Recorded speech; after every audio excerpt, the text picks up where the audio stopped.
You, John Fitzgerald Kennedy, do solemnly swear I, John Fitzgerald Kennedy, do solemnly swear that you will faithfully execute the office of President of the United States that I will faithfully execute the office of President of the United States and will, to the best of your ability, and will, to the best of my ability, preserve, protect, and defend the Constitution of the United States. preserve, protect, and defend the Constitution of the United States. So help you God.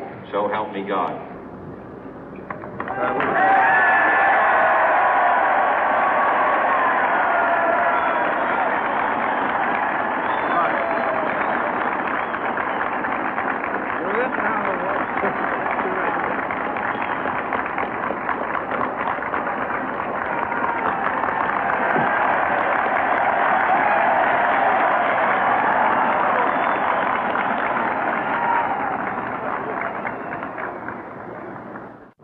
Vice President Johnson, Mr. Speaker, Mr. Chief Justice, President Eisenhower, Vice President Nixon, President Truman, Reverend clergy, fellow citizens.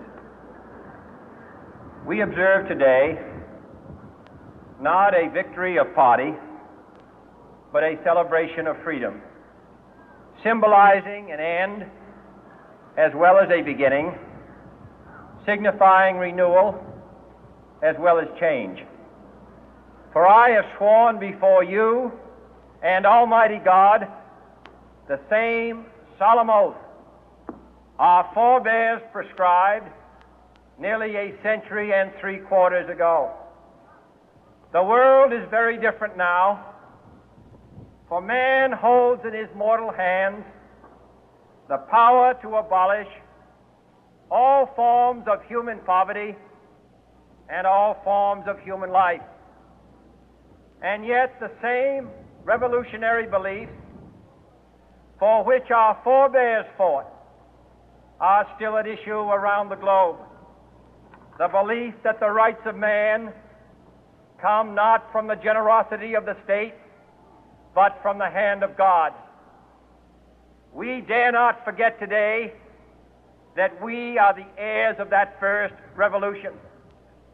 Let the word go forth from this time and place to friend and foe alike that the torch has been passed to a new generation of Americans born in this century, tempered by war, disciplined by a hard and bitter peace, proud of our ancient heritage, and unwilling to witness or permit the slow undoing of those human rights to which this nation has always been committed and to which we are committed today at home and around the world.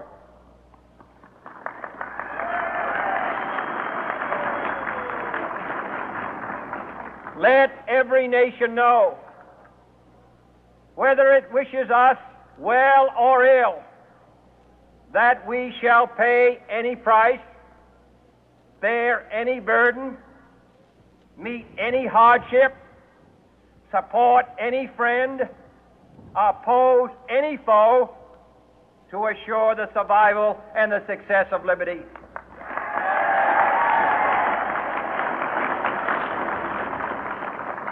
This much we pledge and more.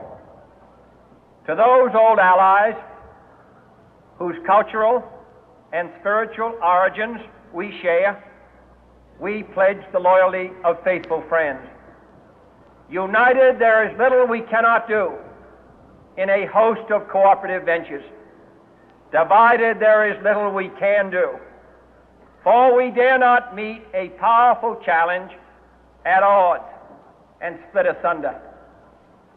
To those new states whom we welcome to the ranks of the free, we pledge our word that one form of colonial control shall not have passed away, merely to be replaced by a far more iron tyranny.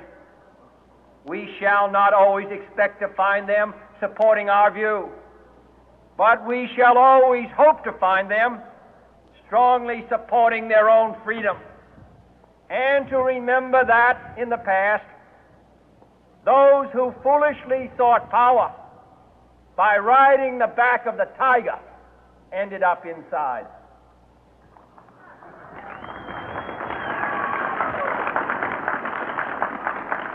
To those people in the huts and villages of half the globe struggling to break the bonds of mass misery, we pledge our best efforts to help them help themselves for whatever period is required, not because the communists may be doing it, not because we seek their votes, but because it is right.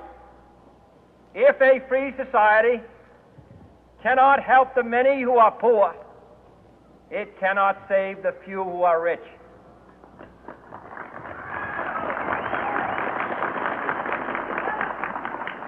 To our sister republics south of our border, we offer a special pledge to convert our good words into good deeds, in a new alliance for progress, to assist free men and free governments in casting off the chains of poverty. But this peaceful revolution of hope cannot become the prey of hostile powers. Let all our neighbors know that we shall join with them to oppose aggression or subversion anywhere in the Americas. And let every other power know that this hemisphere intends to remain the master of its own house.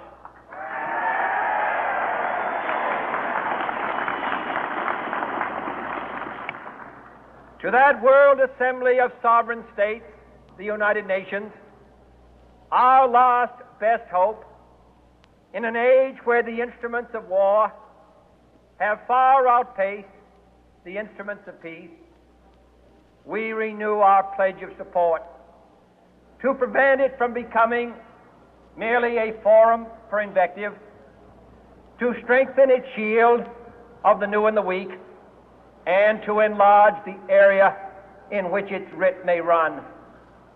Finally, to those nations who would make themselves our adversary, we offer not a pledge, but a request that both sides begin anew the quest for peace.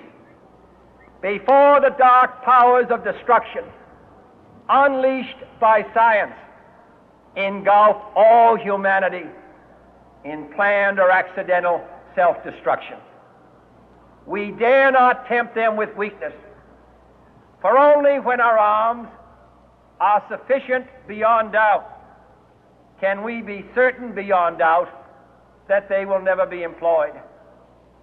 But neither can two great and powerful groups of nations take comfort from our present course, both sides overburdened by the cost of modern weapons, both rightly alarmed by the steady spread of the deadly atom, yet both racing to alter that uncertain balance of terror that stays the hand of mankind's final war. So let us begin anew, remembering on both sides that civility is not a sign of weakness, and sincerity is always subject to proof. Let us never negotiate out of fear, but let us never fear to negotiate.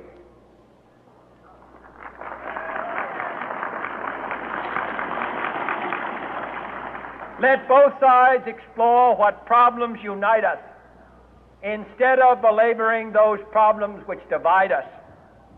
Let both sides, for the first time, formulate serious and precise proposals for the inspection and control of arms, and bring the absolute power to destroy other nations under the absolute control of all nations.